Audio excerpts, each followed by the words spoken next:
Assalamualaikum warahmatullahi wabarakatuh. Oke geng, kembali lagi di videoku yang terbaru di channelku ini, Januar Safari.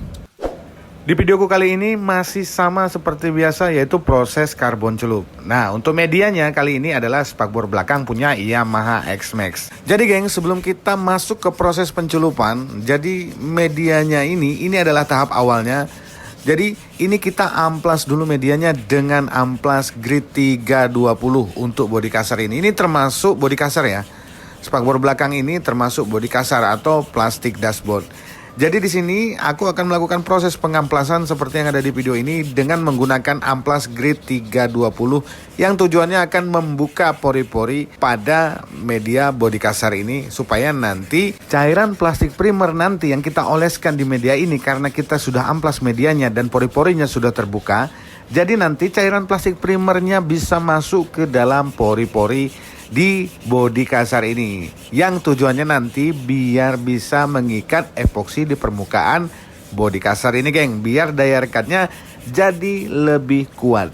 Jadi kalau prosesnya ini, yang ini kalian tinggal ya, yang ini kalian tinggal, kalian amplas ala kadarnya saja, terus kalian langsung ke proses epoksi tanpa menggunakan plastik primer. Sebagus apapun hasilnya nanti ya, hasil finishingnya nanti sebagus apapun kamu mengerjakannya, tapi pondasinya tidak kuat, aku sarankan barangmu mending lempar aja geng ya, lempar aja, nggak ada gunanya karena umurnya nggak akan panjang geng. Jadi geng, kalau sudah di proses awal ini jangan main-main kalian ya, jangan main-main, artinya lakukan pengamplasan di awal ini dengan serius biar nanti tidak akan berpengaruh dengan hasil akhirmu.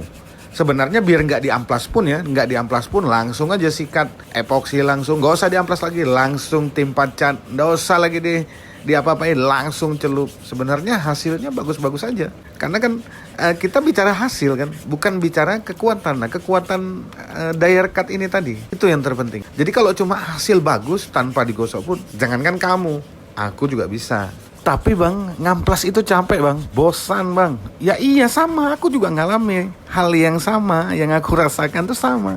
Tapi apa boleh buat, ya kan? Demi hasil daya rekat yang maksimal selain hasil akhirnya, kita harus jalani semua proses itu. Jadi ya, itu sebenarnya juga melatih mental kita buat bersabar geng. Jadi tinggal kalian saja yang memilih apakah kalian mau mengikuti apa yang ada di video ini, atau kalian mau ikuti isi hati kalian aja. Oke, silahkan kalian pilih sendiri.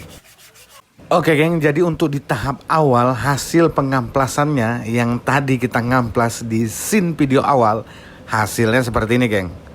Oke, kalian harus mengamplasnya dengan hasil pengamplasan yang seperti ini. Baru nanti itu setelahnya kita eksekusi ke proses epoksi. Oke geng, sekarang video kita lanjutkan ke proses pengolesan PP primer sebelum kita melakukan proses epoksi di atas media ini. Nah, yang kalian lihat ini, yang aku kuas-kuas ya, yang aku kuas-kuaskan di atas media ini adalah cairan plastik primer. Dan sempat ada pertanyaan, jadi di sini aku jawab. Pertanyaannya adalah, bang, kalau tidak menggunakan plastik primer terus diamplas aja langsung di epoksi, apakah bisa nempel bang?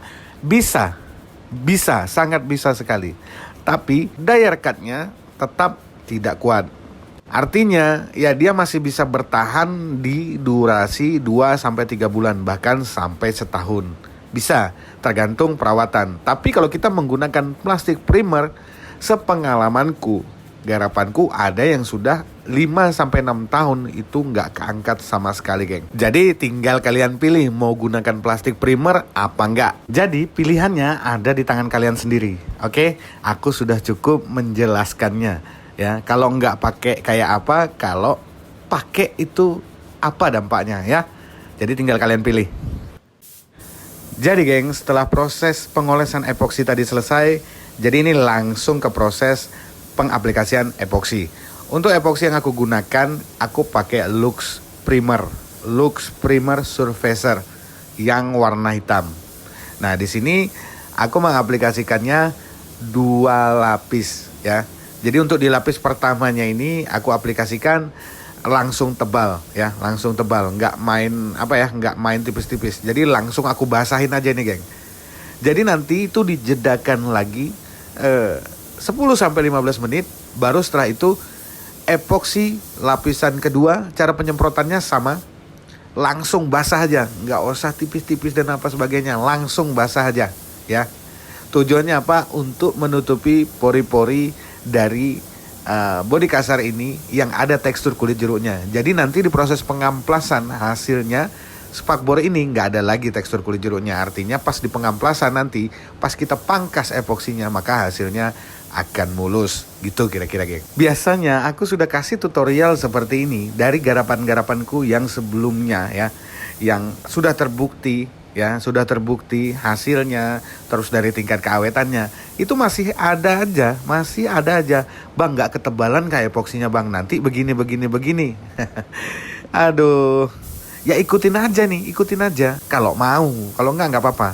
Oke geng, jadi di scene yang ini, di pengambilan video yang ini adalah pemberian tanda. Kalian bisa gunakan warna putih atau warna krem untuk memberikan bias pada media yang sudah di epoksi ini. Tujuannya agar pengamplasan kita bisa terkontrol.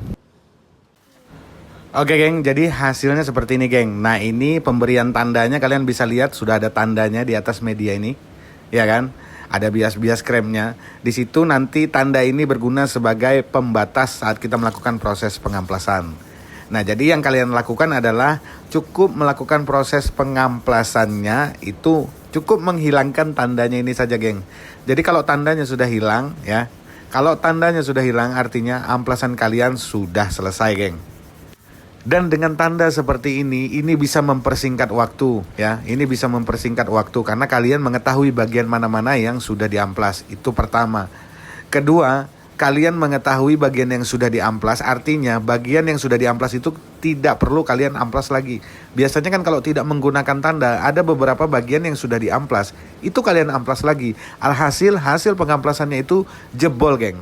Jebol. Artinya bodi kasarnya kembali lagi kelihatan, geng. Artinya percuma kalian melakukan proses epoksi kalau epoksinya kalian amplas habis. Nah, tanda inilah berfungsi sebagai pembatas atau kontrol ya, atau kontrol dari proses pengamplasan ini sendiri. Jadi di sini aku kembalikan lagi kepada kalian. Kalian mau pilih cara yang mana ya? Mau pilih cara yang mana? Mau yang nggak pakai tanda atau yang nggak pakai tanda? Tergantung enaknya yang mana ya. Jadi pilihannya aku kembalikan kepada kalian. Jadi di sini aku sudah cukup menjelaskan kepada kalian bahwa ini dampaknya ini, bahwa yang ini adalah dampaknya ini, ya. Karena di sini aku menggunakan epoksi warnanya hitam, makanya bias tandanya ini aku kasih warna krem, kalau enggak warna putih. Kalau kalian menggunakan epoksi yang berwarna abu-abu, kalian cukup menggunakan warna hitam ya sebagai biasnya. Jadi dia harus ada perlawanan warna, jadi supaya tandanya itu bisa kelihatan.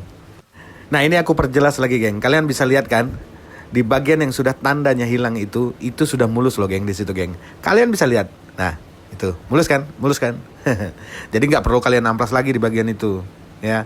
Nggak perlu lagi kalian amplas. Itulah kalau dia pakai tanda, ya. Kita jadi mudah, kita jadi bisa lihat dan kita bisa tahu. Artinya kita bisa mengontrol ya apa yang terjadi saat kita melakukan proses pengamplasan.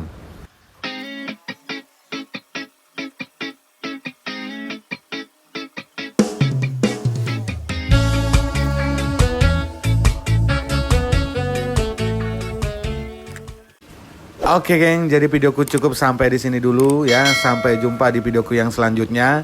Jadi inilah hasil pengamplasannya, dan kalian jangan lupa selalu dukung channel ini agar bisa berkembang sebagaimana mestinya. Oke, sampai jumpa di video selanjutnya. Assalamualaikum warahmatullahi wabarakatuh.